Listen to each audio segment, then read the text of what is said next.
Ngayon, pag-corrupt itong pulis mo, police chief of police mo, corrupt lahat yan. What is the problem of the police?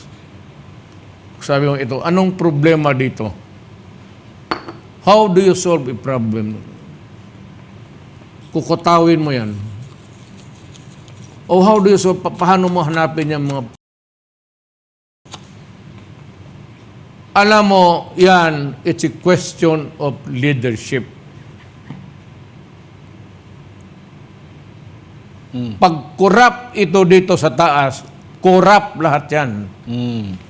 Pagka tumatanggap itong ito, tanggap lahat yan.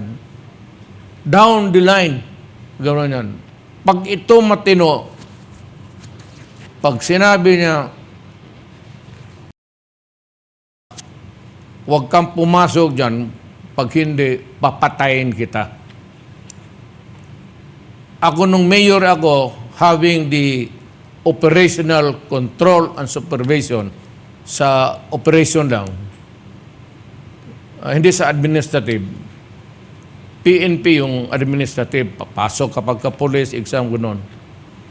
Pero yung na-assign ka na, you are controlled by the mayor and the governor to a certain extent. Ngayon, pag-corrupt itong police mo, police chief of police mo, corrupt lahat yan.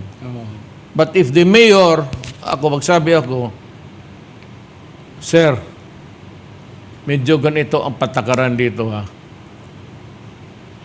Kung gusto mo magkapera, maghigi ka ng ibang assignment.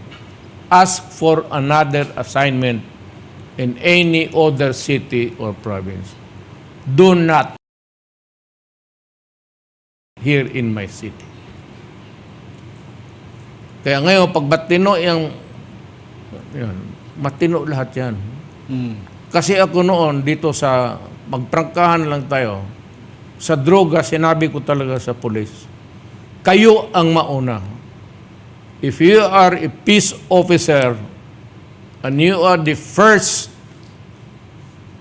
to play with drugs, you will be the first to die. Dito sa Davao, ayaw kong magyabang. Ilang pulis dito, patay talaga. Pumasok sa droga. Kung pumasok kayo sa droga, kagaya ngayon itong what is rocking the entire police organization of this country, wala. Kaya dito, maglagay ka dyan. It's a question of leadership.